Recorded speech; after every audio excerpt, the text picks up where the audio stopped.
Whaatalo whātu talafola Radio Samoa I le nei tae au, usi mele whaafonga o tala o le nei asfareile. Whaate ia li eto o tolo e nonofo whaatasi na ua whana se selo lātou whale I le pō le aso lulu. E whaapeo neia li ito o tolo na whaiaile mea ai o le fiafi lo lātou whale Albert Road I Manukawi au Kilani. Pita ua whaate ia ina uati atu pulu whana I to tonu o le whale. To atasi na whaamanu alia, mana ia ta ua tala ale News Hub, le laki o le ola. Ma o lea sa awi nātu I le whale mai midol mua, ma whaafetaia I le iti ngā ina e nā o na se e ai o le pulu whana I lona I tū. Te ena e ia li ito atolu le iaio ni o lātou sootanga makengi, ma e talitonu na whana se selo lātou whale. I nei minute muli muliane e whaalongo ina loa la au malosi pāpā mai le isi au wala tua oi. I ata na maua mai o nei pulu whana nā ati atu I le whaamalama, hati le wall, se i o le potu moe. E whaaftaia le I maumaua se soifu e nei o sofa inga so ona whaia male le mauti noa po o sa o le whale o lo o sofa ia. Peita ai, e le o ave e se ai langona fefe.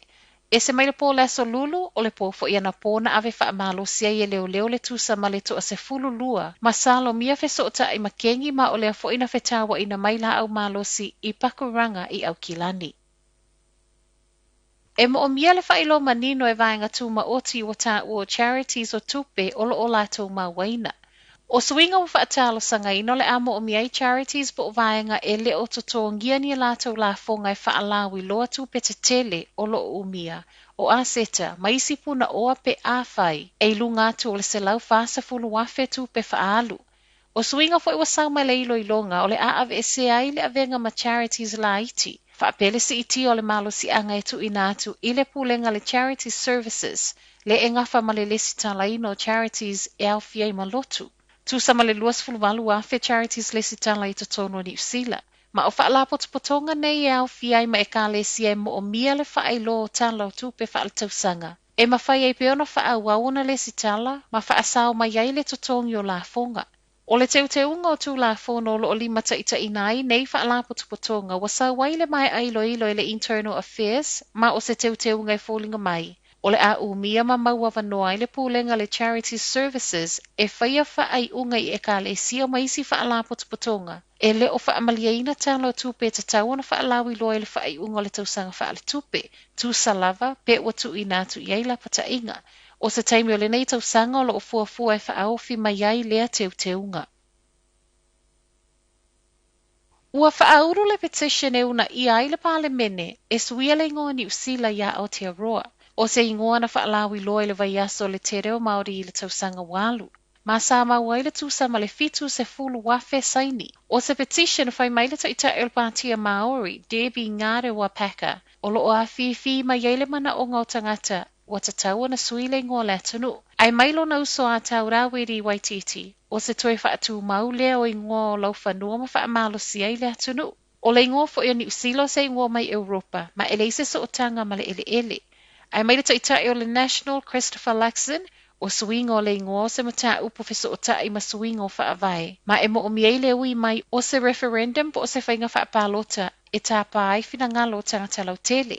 E lo iese talitonu ngō Luxon e ono to a tele ni se langolangoina le swinga.